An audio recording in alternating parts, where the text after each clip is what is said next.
Hey guys, I'm just on my way to the poker club in Kanawaki. Alright, so let's start this video off by talking about betting on boxing. So this past weekend, I bet over 3.5 rounds on the Deontay Wilder fight against Zhilei Zhang. And the whole situation was kind of funny actually, because I bet, the plan was to bet over 4.5 minus 250.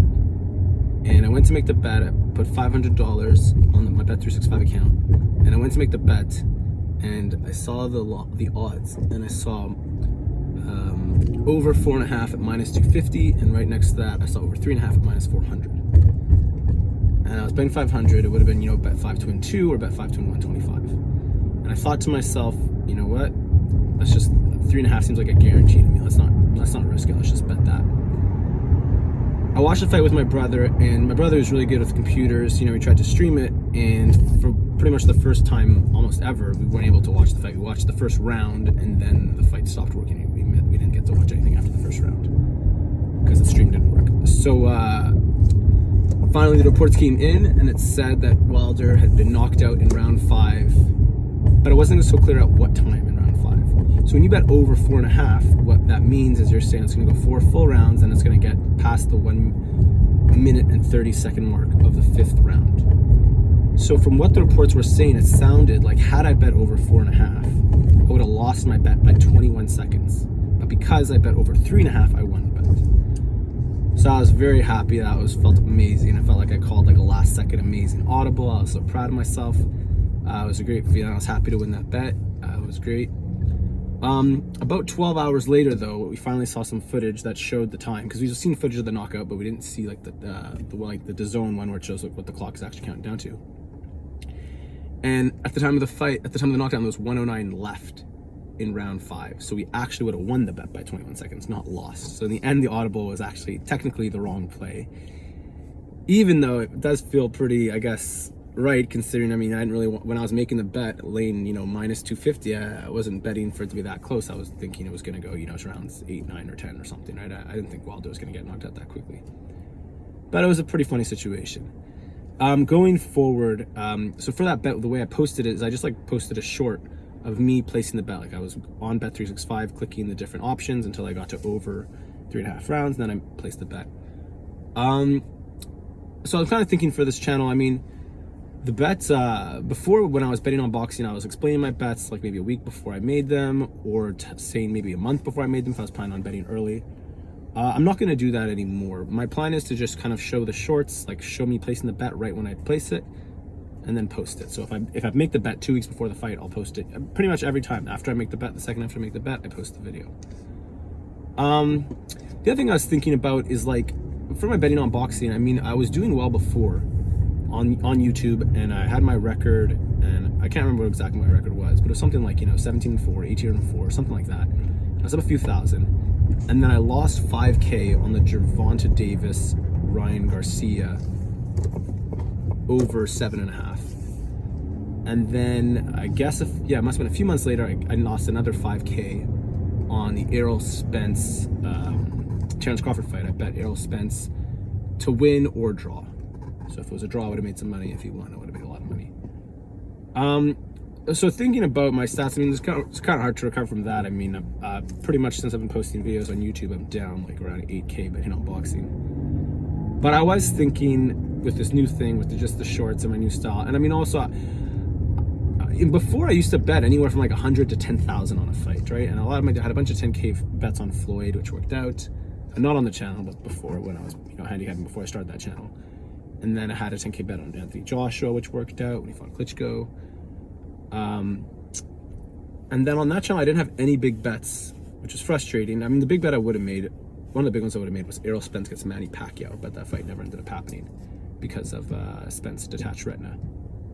And then the first big bet I made was the Garcia Davis one, which, according to all the smart money, seemed like a great bet.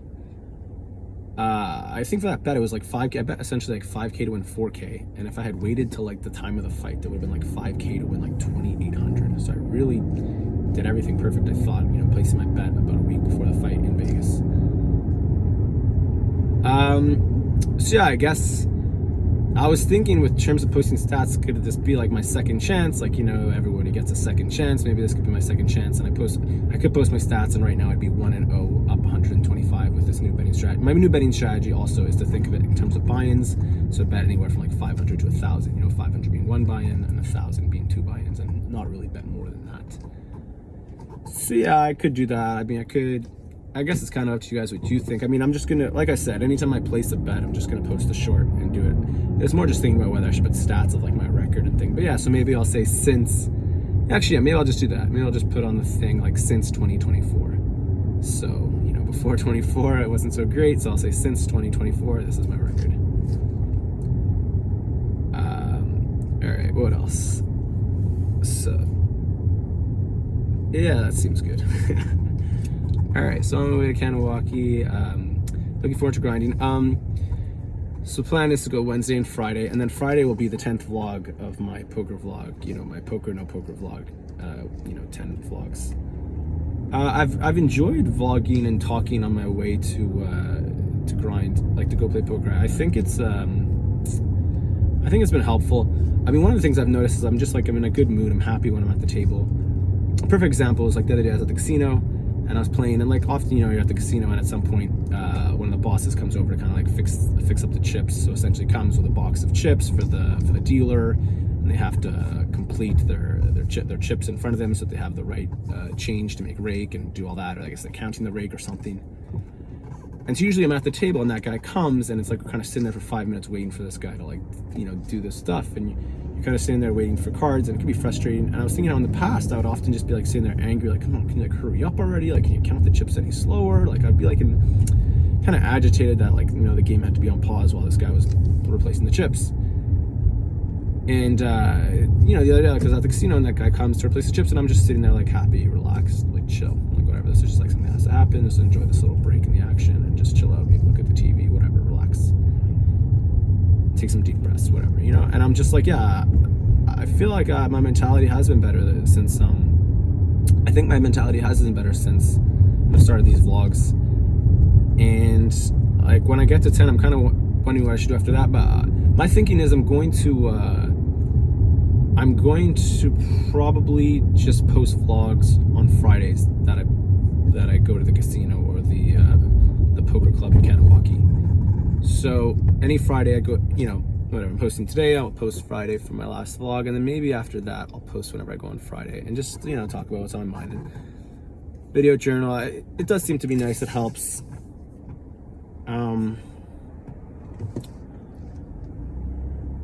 What else I was gonna say? Oh yeah, so tomorrow is the NBA Finals coming up. I'm excited for that. I've always been a huge basketball fan. I played basketball a ton as a kid. I still play basketball now, but it's a little different considering I'm like 36. I can't really jump anymore, but whatever, I'm gonna bet on Dallas. I mean, so I'm gonna bet with my brother. So I don't want to like bet with a website and pay some rake or something. But I bet with my brothers every now and then, and I'm gonna try. I guess I'm assuming they'll accept my action. I'm gonna bet like $100 on Dallas to win the championship. So it'll be like 100 to win like 200, probably around there. I think Dallas is the better team. I mean, I was thinking about that series, and like Boston's been beating everybody in 5. They've played in the really soft East, and they've had no adversity or no one tough to play against. Whereas Dallas has gone through tough teams. I think Luka Doncic is like the best player on the court for those two teams for sure. And then Kyrie's obviously a big money player considering he's hit big shots in the past, and he had the game-winning shot in Game 7 against Golden State in that high-stakes game. So that was pretty insane. And yes, I believe in Kyrie. I believe in Luka Doncic. And Jason Kidd's their coach. I think Jason Kidd's a great coach, one of the great all-time point guards.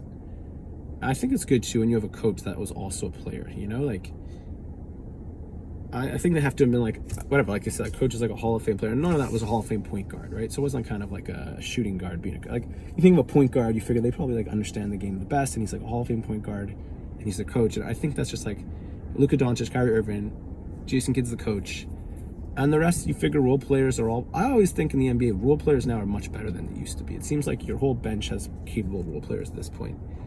And so is Boston really the better team with Jason Tatum, Jaylen Brown, and then I mean I don't even know all their role players, but I guess I'm sure their role players are good too. But I have trouble seeing Boston beat Dallas, I think. And also, I mean, look, also Boston's had a history of choking, right? So Boston hasn't won a championship with this like lineup, and neither has Dallas. So they're both playing for their first title. Boston lost in the finals to Golden State, so they do have more experience in that sense. But Dallas has Kyrie, who has this championship experience. I mean, look, Boston also has guys like Al Horford playing, who's like really old. Like I'm sure he's like a good veteran and stuff. But, like that's a guy who's putting in a lot of minutes, and he's an old player. So I think Dallas is a good bet. I mean, yeah, I mean, I guess if I was in Vegas now, I'd probably be betting what on Dallas? I'd be betting like 500 to 1,000 or something. But I don't really bet outside of boxing too much. And like I said, this bet is with my brother, so there's no rake. Money stays between us. But I do like the bet. I think it's a good bet. So yeah, that's it. I'm betting Dallas money line for the NBA Finals, for the series, to win the series. And they're on plus 200. All right, guys, that's all for today. Off to play some poker. See you guys.